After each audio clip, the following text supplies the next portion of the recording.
Good evening, nice guy Eddie again, talking about some more of the weapons in my collection, following up from last time when I was talking about the first sword I ever bought, which I no longer have, Tizona del Cid. That one I purchased in Spain, as you might recall, and the next weapons that I want to show you are the next, I don't even know if I want to call them weapons. They're not quite weapons. They're not even wall hangers. They don't even qualify as wall hanger because if you may remember my definition last time, a weapon is a functional tool, a wall hanger is a decoration. It should be decorative, it should look really nice. These do neither. This is more, this is barely, let's say, toy. More like souvenir, shall we say. So we, in the Thanksgiving of, or winter break, probably Thanksgiving of 1991, senior year in high school, we had taken a little trip to Bangkok in Thailand. And before anybody thinks, geez, Spain, Thailand, and Bali next week, Jesus, been around a bit. Yeah, I did have the opportunity to travel as a kid before anybody like starts throwing rancid tomatoes at me or anything like that.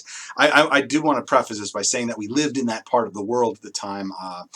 When I was in high school, I lived on the island of Guam, and from Guam to Southeast Asia, to fly from Aganya to Hong Kong, Bangkok, Bali, Tokyo, anywhere in Southeast Asia is a bit like flying from Detroit to LA or Chicago to Atlanta. It's just a flight. It's not that big a deal. To fly there from the States is a big deal. That's quite an undertaking. And getting to Guam from the States is also quite an undertaking. I have to say, it's a beautiful place to live, but I don't think it's really worth quite the hassle to visit. I just killed Guam tourism there for America, but it's a beautiful place to live. But it is very difficult to get to. It's a long flight to get there, and yeah, so anyway, but if you're there and if you're living there, you have the opportunity to travel throughout Southeast Asia relatively easily. And for that Thanksgiving, 1991, that particular year, we went to Bangkok. Now, at this point in my life, I've only bought one sword. I bought it on a trip to Spain. But here we are, we're in Bangkok, and again, towards the end of the trip, we were walking down Patpong Road. Now, Patpong, well, let me back up a second. Bangkok is famous for one thing, among others that you may be aware of. It, at least at the time, at least in the early 90s, and I think this carries through today, it is the prostitution capital of the world. Okay, and Patpong Road, and depends on where you are on Patpong, it's a very long road. Yeah, that can be like the central red light district, but it can also be where the street vendors are selling $10 Rolexes and $5 Nike shoes. So we were buying some of that too. Anyway, um, thinking about my trip to Spain, and we're walking around, and the street vendor caught my eye because he was selling traditional Thai weapons. And just like with Spain, I thought, this would be interesting. I'll buy a weapon from this place, and that will remind me of the trip, but it will also be a reflection of the culture and the history, blah, blah, blah, blah, blah. Okay, now I didn't know anything about Thai weaponry. As I mentioned in the last video, 1987, 1991 was no different. There was no internet, not as you know it today. There was no Wikipedia. There was no Google. I could not, if I wanted to learn what kind of a sword was made in Thailand, I would have to go to the library, open a very long box, sift through a whole bunch of cards, maybe find what I'm looking for, then go to the shelf to try to find a book, and then sit down and read a book. Well, that ain't gonna happen. So much easier just to type it into Wikipedia, right?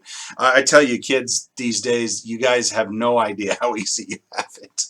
Anyway, what I see on this street vendor's shelf of wares is a sword, and I don't know anything about Thai swords, but I'm thinking when I buy it, I'm thinking katana. Okay, now I know it's not a katana because I'm not in Japan. So I know it's not, I'm not that dumb. I know it's not a katana, but I'm buying it with the idea of a katana in mind. Now, just to show you something, I do have a katana. I'm not talking about it in this video, but just to show you, this is a katana. You get an idea of the length, you get an idea of the hilt, the blade length, and all of that. This is a katana. This is actually pretty good katana. Well, not a pretty good katana. It's a functional katana, okay? This was what I bought. And And again, I bought it with katana in mind, and this is definitely not a katana. It's not even actually meant to be a poor example of a katana. It's not an example of a katana at all. It actually, the name of this is a Daab. This is a, and I didn't know this until actually, oh God, probably in the last few months, where I've dug out some of the older pieces in my collection and actually realized I didn't know what this was. So I did a little research. This is a Daab. A Daab. Well, I'll show you. So there we go. This is not necessarily a great example of it. As I said, this is neither a weapon nor a wall hanger. Let me just pick this up one more time. Just to show you the hilt there. I mean, there's nothing really special about it. It's got some string. At one point, just to give you an idea how much this is faded, this string used to be the same color as this red yarn. I mean, you know, it's 30 years old, so, you know, whatever, it's going to fade. But basically, there's nothing really particularly attractive about this, is there? I mean, including the fact that I can't seem to keep it in camera. Well, that's because I'm a little too close. But anyway, you get the idea. It's not particularly decorative, so I don't know that it even really works as a wall hanger, although I liked having it hang on my wall throughout high school. Well, throughout my senior year in high school, anyway. And of course, if you're thinking katana, you of course have to get a wakizashi as well. And so I have a shorter version of the same sword as well. I don't even know that I would call this a sword. This is maybe a dagger. It seems this is longer than any dagger I own, but maybe this is getting closer to dagger. In any case, I'll tell you a little bit about the Daab. Now, I did mention this is a poor example of one, just to give you an idea of how cheaply made this is. The blade is steel. You can put a magnet on it, it has a magnetic field. Easiest way to tell if it is at least made of steel. But the weight of this is just so, I've talked about weight and balance, and that's not even it. The average weight of a sword in my collection, and I've got some wall hangers too, so this might be a little bit on the heavy side, is 2.7 pounds. That includes functional swords like this one over here, some wall hangers like the two behind me. This sword is included in that number. 2.7 pounds is the average weight of a sword in my collection. The average weight of a dagger in my collection, like this guy over here, for example, that I'm pointing to. There we go. The average weight of a dagger in my collection is about 0.7 pounds. So 2.7 pounds for a sword, 0.7 pounds for a dagger. This weighs 0.84. So this is supposed to be a sword, and yet it's only 1/10 of a pound more than the daggers in my collection. And that just goes because it's so light. There's no material here. It's thin. It's crappy. I should also mention completely blunt. You couldn't cut. If I wanted to show you the cutting potential of this blade, I'd have to go get the butter from the fridge upstairs to show you. This is a toy. This is a souvenir. This is not even a wall hanger. So the other point about this is, even if I did sharpen this blade, and I mean you could, it's made of steel. There's no reason I couldn't take it to a grinder. And I mean the mirror finish always gives me a little pause, but honestly, looking at it, I think you could put some manner of edge on it. So could I then hit with it, cut with it? No. I mentioned in the other video, I mentioned the words full tang, and while I don't really have a great sword handy to make an example of what full tang means, the tang on a sword, generally speaking, the blade comes down, it gets thin, and then the thin section goes all the way through the pommel. I'm sorry, not the pommel, the hilt. The hilt usually has a hole running through it. You slide it onto the blade, and then there's a little bit of the blade, the tang from the blade, sticking out the end, and you peen it down with a hammer, or you thread it and you screw the pommel on. That's typically how a sword is made. Keeps everything nice and tight. That is not the end of the blade coming through and getting peened down. That's a thumbtack. Okay, that's a stud that has been added for decorative purpose. My guess, just judging from the weight, unfortunately it's too thick to check with a magnet, but my guess is that this blade probably goes down to about here. It probably goes 1/2 inch into the handle and is held in place with glue. Okay, which means if I hit anything with it, there's a very good chance that it would fly out, and my parents would be right. I'd poke my eye out. Or the blade would go flying off in a random direction and injure literally anybody other than whatever I was trying to hit. However, there are some characteristics of this weapon, or toy, if you will, that are a bit instructive about the Daab. So a little bit about the Daab. It's a popular sword style in Southeast Asia. There's a Burmese version of it called a Da. There's the Thai version, the Daab, which is what I have, and then the Laotian version of a Daab is a little bit different. The main difference between the three is the curvature of the blade. Now, I brought the katana out earlier, and you can see from there, the blade is not straight. There's a bit of curvature to the blade. And in a katana, that comes from the differential hardening, which we'll talk a little bit more, but it's basically the process of making the blade causes it to curve. They're not forged that way. These are more just forged that way, more or less. Now, the Burmese Daab is perfectly straight. The Thai version has a slight curvature on it, which this is pretty darn straight, but there is a slight curvature to it. And then the Laotian version would be, the curvature would be more pronounced. Okay. Very typical. They have a relatively short blade. This is too short. Again, this is not, I would not look at this and say, well, that's clearly what a Daab would be. No, it might be a little bit longer, a little bit bigger. This is small. Like I said, souvenir toy. But it is a shorter blade. It's not as long as the katana blade. Okay. Now, the katana has a suba, very small handguard here. Not a big, grandiose with quillins like the European swords. The handguard on the Daab is smaller. These little flourishes there, some have them, some don't. Sometimes it's just a round disc. Sometimes it's absent completely.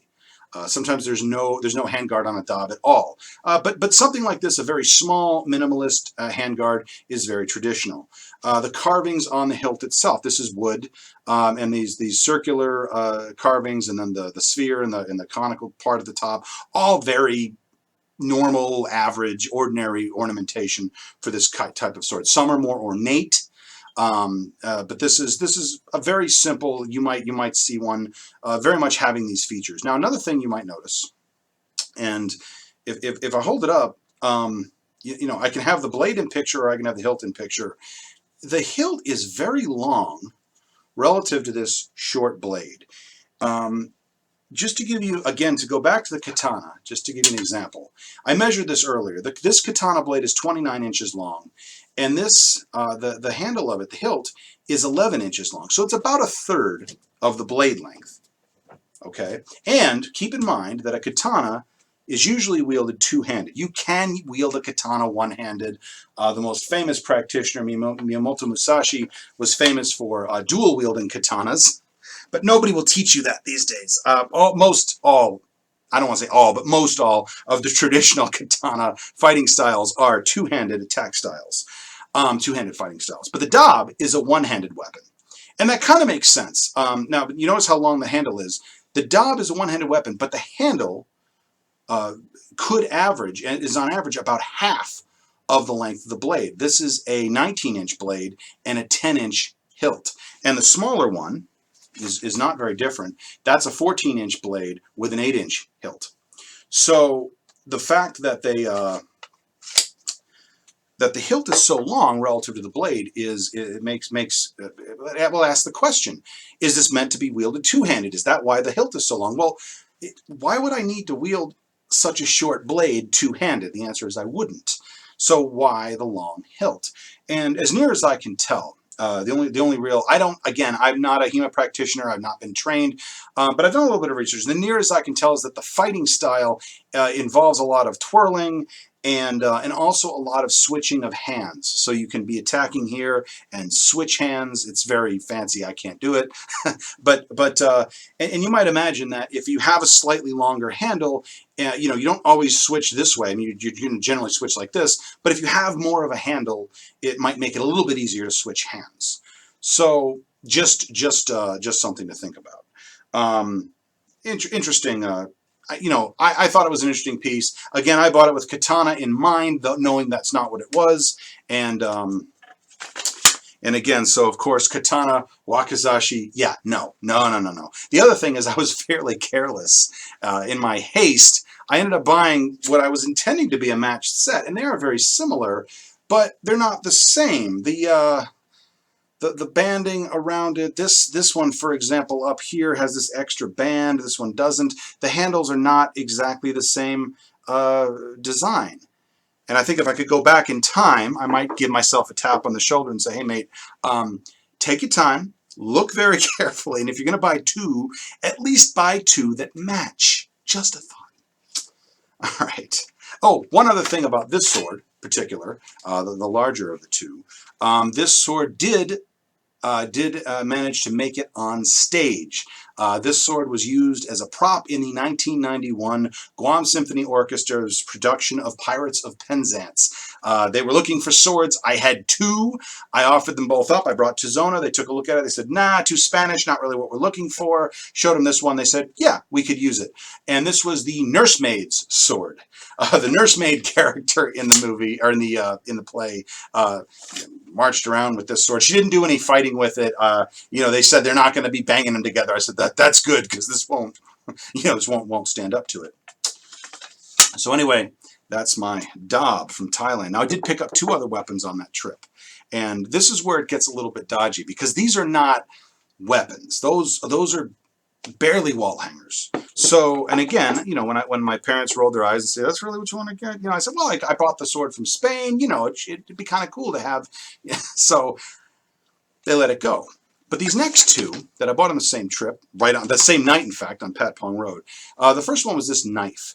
Now, this is I got to say, oh, by the way, I probably paid, I'm going to guess $20 maybe for the pair down there. These were really, really cheap. Even in $1991, these were really inexpensive. And this is, again, probably a $5 or $10 item. If that, this might have even only been a couple of bucks, honestly. And it is pretty cheap. There are some things I like about it. I mean, one, the whole thing is wood, wooden handle, wooden scabbard. And you can see there's been, there was some effort put into to giving it some ornamentation. All hand carved. I mean, of course it's hand carved. It's wood. What else are you going to do?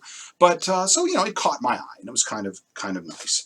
Now, the blade, on the other hand, and remember, this is 30 years old. I've never sharpened it. I haven't used it. What am I going to use it for? But it does cut. Okay, it will cut. It's sharp. It's a sharp knife. It's a cheap knife. It's not like I can't bend the metal or anything, but it's a cheap knife. It's getting a little bit rusty, I'm sorry, it's getting a little bit of a patina. But it's sharp. It's got a pretty good point on it. It's got a good edge. This is a knife. I'm kind of surprised that I don't know. Maybe we were drinking that night, or they were drinking. I was 17. I was 17. So. Whatever. But yeah, so that was another piece that I got. I mean, just to give you an idea, again, we talked about full tang. My guess is that this blade only goes about ½ an inch into the handle. And I don't know if you can see it, but this little handguard, this is basically foil. This is very thick foil. So very cheaply made. And again, a very light piece.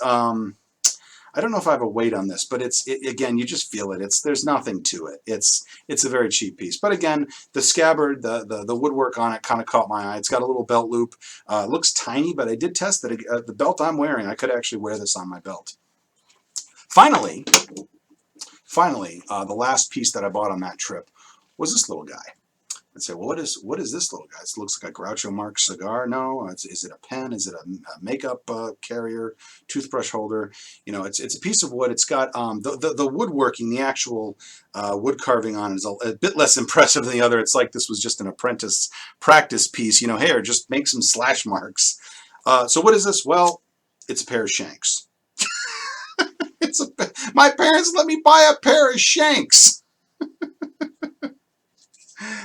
And there's not really much to say about this. It's a pair of shanks. They're incredibly pointy.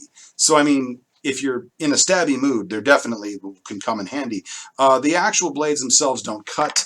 They're flat on one section. They have a triangular section, so they're very flat on one side, and they come to a point, but they don't. I mean, oh well, yeah, they don't cut. They're not knives. They're well, they're shanks. That's pretty much it. There's not really much else I can say about these other than I just thought it was kind of cool how they, the whole hidden blade aspect of it. I mean, hidden if you think this is an innocuous looking item in somebody's bag. My dad at the time, when he saw this back at the hotel or back home, I don't remember, he had an employee he didn't particularly like. He said, oh, maybe I'll go into the office Monday morning like, hey, you! Nice, Dad. Anyway, yeah, so those are a couple more pieces. Hope that you found this at least somewhat interesting. The last two, again, were kind of throw-ins. This might have been like $1 or $2, seriously, at the time. Very cheap there. Last thing I'll say about Thailand, beautiful country. Bangkok, mixed city. It is beautiful. There are parts of Bangkok and there's stuff in Bangkok that is incredible. The one thing about Bangkok, and I'm speaking 1991 now, so 30 years ago, I can't imagine it's changed a whole lot in this regard. It's very polluted. Now, sometimes you go into a city in the States like New York, Boston, Chicago, Detroit, even LA, wherever, and you might get a bad smell somewhere. You're walking around and there's a dumpster or a bus goes by or something, and you're like, oh, bad smell. Bangkok, in the city of Bangkok, the pollution was so bad, the air quality was so bad, that you not only had a bad smell constantly the entire time, you could actually taste it. The air actually tasted bad. That's how polluted the air was at the time. And again, maybe it's improved. I don't know. The river was really dirty. The air was very dirty. But that being said, the food is phenomenal. There's beautiful stuff in the city to see, Buddhas and whatnot. And then when you get out of the city and go into the countryside, Thailand is a beautiful, beautiful country. Just absolutely gorgeous. So, just mixed because, again, the city of Bangkok is quite polluted, and also prostitution is quite the industry, quite the cottage industry there. So anyway, just like I said, hope you enjoyed this. Like and subscribe or whatever, and there'll be another video next week on two pieces that I bought on a trip to Bali.